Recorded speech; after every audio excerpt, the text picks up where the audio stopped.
Good morning guys, Teacher A here and welcome to Gurong Pinoy sa Amerika. So for today, nandito tayo sa continuation ng ating mga factoring strategies or factoring methods. Number 2, which is difference of two squares. So paano ba mag-factor out given tong strategy na to, tong method na to, okay? So start na tayo. Kapag sinabing difference of two squares, ang opposite nito sa special product formula ay product of the sum and difference of two binomials. So ano ba yon? I-review natin.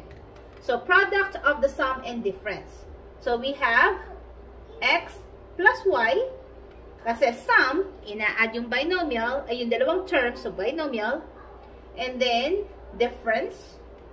So minus. So sa ating special product formula, ang step natin ay multiply yung first sa first, last sa last. So, x times x ay x squared. And then, y times negative y ay negative y squared. So, ito yung sa special product natin. Ito yung sagot. This time, ito ang given, yung difference ng dalawang square. Ang magiging sagot natin ay ito, sum and difference ng two binomials.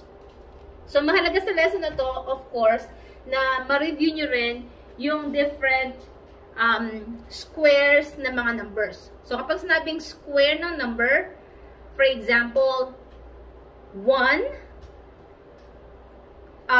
kapag in-square mo yung 1, 1 times 1, ang sagot ay 1. Next square is 4, kasi siya ay 2 times 2. Or, kapag in-square mo si 2, ang magiging sagot ay 4. Next is 9. Kasi si 3 squared ay 9. Or 3 times 3 is 9. And so on and so forth.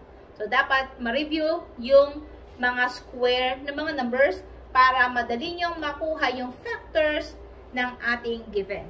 Okay? So, punta na tayo sa ating mga examples. Example number 1. 4x squared minus 25.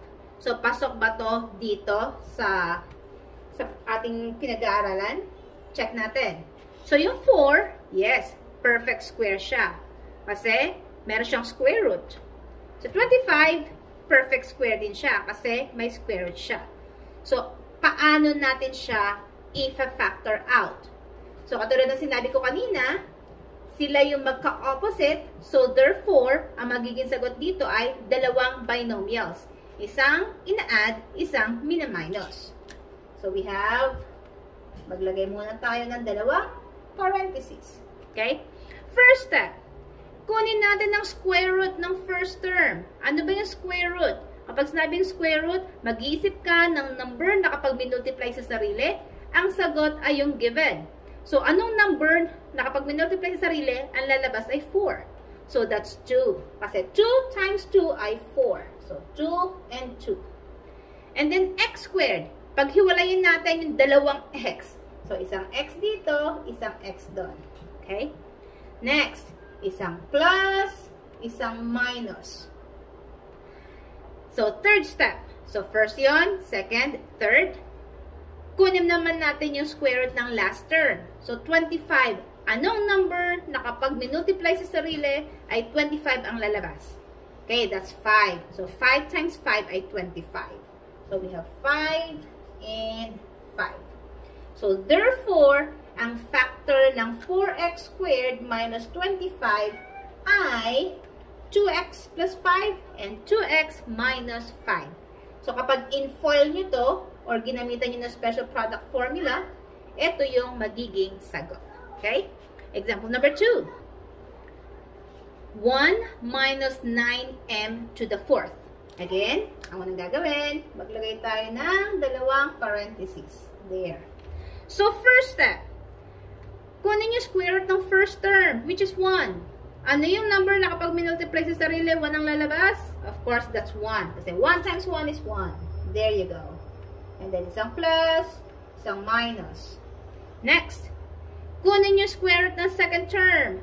9. Doon naman tayo sa number. 9. So, that is 3 and 3.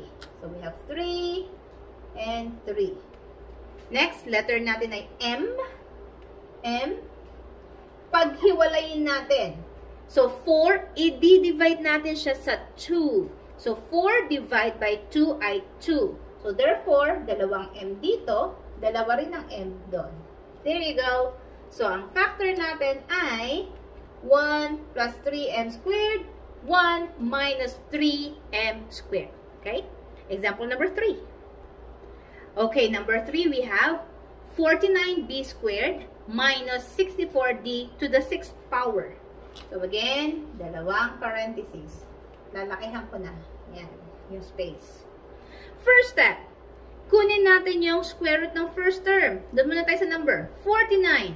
So, that's 7 and 7. So, 7 times 7 ay 49. So, 7, 7. Then, yung variable natin ay B. Dalawa lang siya. So, paghiwalayin natin, magiging tig-isa. Yan. And then, second step, lagyan ng plus, lagyan ng minus. Okay? Third step, kunin yung square root ng 64. Anong number yon? Pag multiply sa sarili ay 64. So, that's 8. So, we have 8 and 8. Next, doon sa variable, D to the 6. Paghiwalayin natin, divide by 2. So, that's 3 and 3. So, D cubed and D cubed. Therefore, ang factors natin ay 7B plus 8D cubed, 7B minus 8D cubed. Okay? Last example. So, we have 16x to the 4th minus 81y to the 8th. So, maglalagay ulit ako ng dalawang parentheses. There you go. First step, square root ng first term. Doon man tayo sa number, 16. Ano yung number kapag minultiply sa sarili? 16 na lalabas? Okay, that's 4. So, 4 times 4 ay 16. And then sa variable, x to the 4th. Paghiwalayin natin, i-divide by 2. So, 4 divided by 2 is 2. So, therefore, x to the second power, x to the second power. Dalawang tig 2. Okay? Second step, lagay ng plus, maglagay ng minus. Okay? Next, third step. Ito namang second term, ang kunin natin yung square root. So, that's 9. 9 times 9 is 81. So, 9 dito, 9 doon. And then, yung variable, y to the 8. Paghiwalayin natin into 2 ang 8. So, that's 4 and 4. So, we have y to the 4th and y to the 4th. So, therefore, ang factors nito ay 4x squared plus 9y to the 4th and 4x squared minus 9y to the 4th. Final answer na ba to? Not yet. Kasi kung titingnan nyo ito, itong second factor natin, pwede pa rin siyang i-factor out. Kasi yung 4, perfect square siya, pati yung 9, perfect square din, together with the variables. So, therefore, pwede pa nating i-factor out tong second na factor. So, habang ginagawa natin yon, kopyahin natin yung first. Kasi hindi na ma-factor to. So, we have 4x squared plus 9y to the 4th. Ito, factor out natin. Again, dalawang binomials. So, first step, factor out natin yung 4. Square root ng 4, so that's 2. So, isang 2, pangalawang 2.